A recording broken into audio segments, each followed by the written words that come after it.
Right, rumour has it that there is a new Cannondale Super Six Evo on the way. This is an important bike release, and today I thought we'd have some fun with a marketing guide. How would you sell and market and actually review? If any reviewers out there that watch our channel, I don't suppose there are, but this is a guide to how you might be able to go ahead and review what is actually a pretty important bike. The Cannondale Super Six is one of those bikes that, as a cyclist, you sort of can almost blanket recommend if someone was starting off interested in their first sort of serious carbon road bike. The Cannondale Super Six is one of those bikes where you go, start there and you know, work yourself up or down, but it's normally like a good benchmark model. It's a pretty important release actually, and I'm a big Cannondale fan. I kind of appreciate their weird, quirky engineering and stuff over the years, but yeah, this is a bit of a, let's just have some fun, shall we? Let me get started and you'll see what we're up to. So this is the unicorn press release, you know, of the Cannondale Super Six Evo 2023. And this is what I think they should really be talking about: derailleur mounts. This is solid, precision fitted mounts, enable fast wheel swaps, accurate shifting and perfect chain alignment. Easy, right?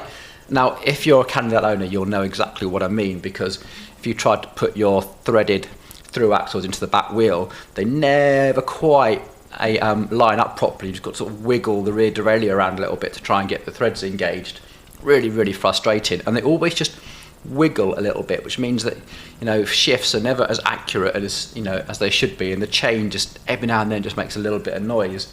And the front mechs, they're normally so floppy and loose that if you've got like a big front derailleur like you have on the SRAM Axis and, you know, the new Di2 stuff with a bit of torque behind them, these mounts just flex and they can really impede your shifting. It's subtle, you might not notice it, but when you're a bike mechanic, you're working in this down and you're trying to get an expensive bike absolutely perfect, and these two things are just flopping around. It's really frustrating. And also, they're renowned for this tiny little bolt fit in here, and if you ever do have an accident, these bolts normally just snap a part of the frame as well, which is really annoying. Something so simple that they could sort out. You know, if they really want those fast wheel changes, just make sure everything lines up. You know, there we go, should be easy. Bottom bracket. Now, it is pretty much rumoured that they're going to have a BSA, you know, threaded bottom bracket, but wouldn't it be great if Cannondale, the engineering company that brought us BB30, could say, you know, we've taken it to the next level. These are now going to be precision finished and verified, accurate to hundredths of a millimetre in round, perfect symmetry left and right, and this is going to give you, the rider, the quietest, smoothest, frictionless cranks ever made by Cannondale. I'm sold. That's what we want. It's like, you know, you gave us BB30, now perfect it would be what I'd love to see. Cable management. Now, it's pretty certain that they're going to start putting all the cables inside from what we've seen from the spy shots, and it's definitely something that consumers are asking for. But I think if they're going to make this into a marketing statement, smart cable management allows for smooth steering, slick manual gear shift and an untouched steerer tube. Now, for anyone who's tried to pack a whole load of cables down the stem and into the head tube, you'll know what I mean, that the steering gets quite notchy. And if you've ever taken one apart as a bike mechanic and you've seen cables rubbing on the carbon steerer tube, it's getting quite concerning, and we've definitely taken things out and gone, oh my god, that's terrifying, and had to send them off for like carbon repair and stuff.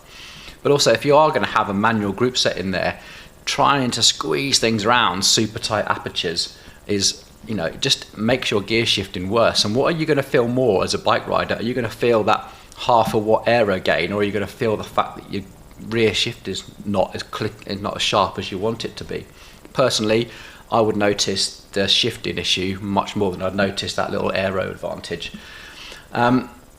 So yeah, I'd love to see a proper cable managed. I don't just mean like internal cables, I mean properly cable managed, a bit like Santa Cruz, where there's an aperture for a cable to run that allows all the steering to work. That would be some engineering to shout about.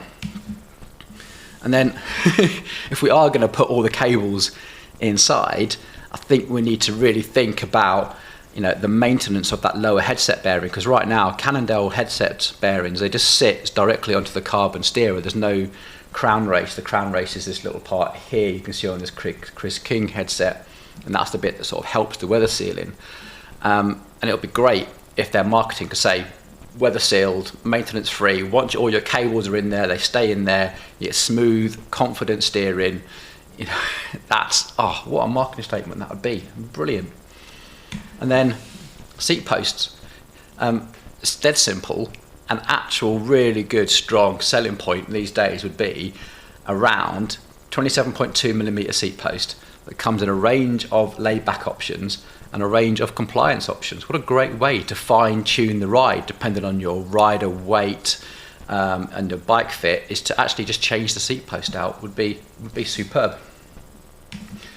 So yeah, this is how I would love to see the marketing go. It would be, the bike is already light, stiff and aero enough, so how can we make it quieter, smoother and more reliable?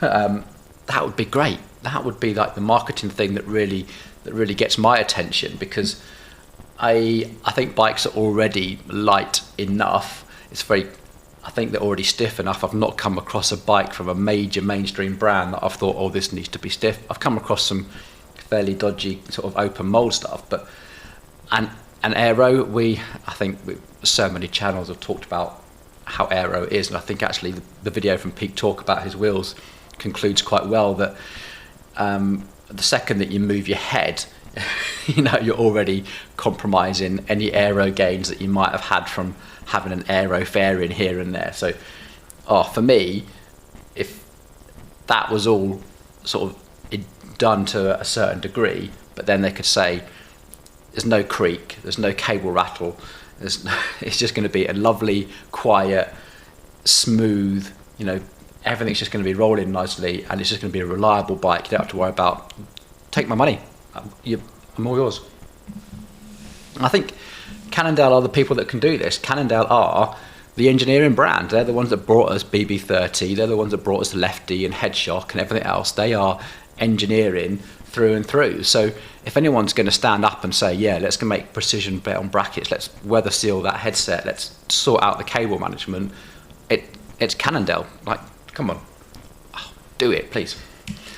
So here are my pipe dreams, stuff that I'd love to see if when they actually finally launch the bike, is imagine all models. They're rumoured to have 4 models, all available as a frame set only, so that you could take all your existing upgrades, those wheels that you've invested in, the gear ratios that you've selected over the years, you can move it onto this new all singing, all dancing Cannondale frame.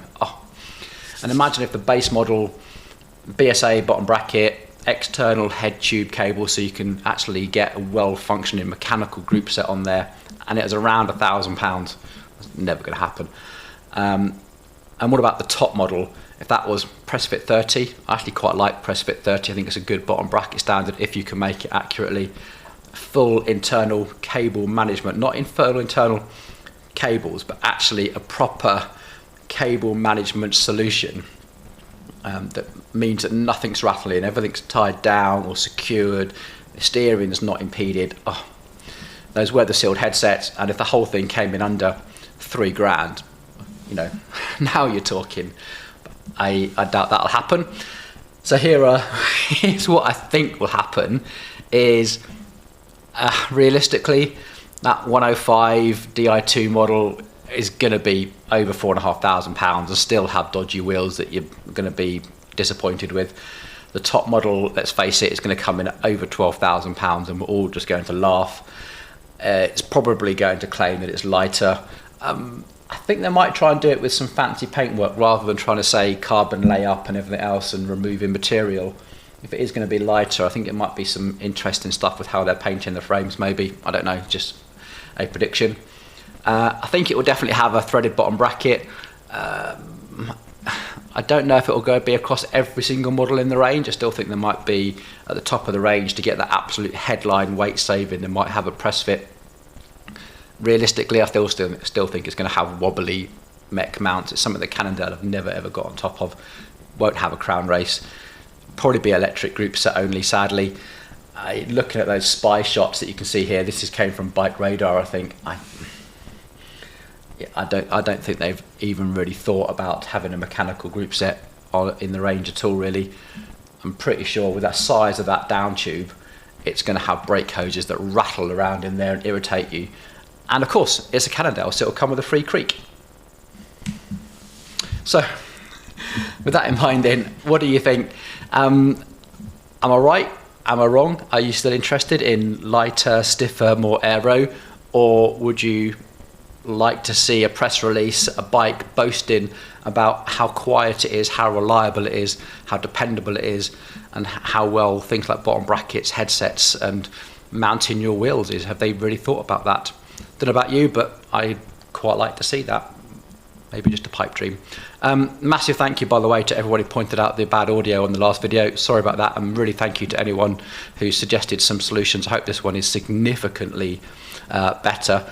And yeah, until the next time, take it easy and make sure you put your comments down below. Cheers.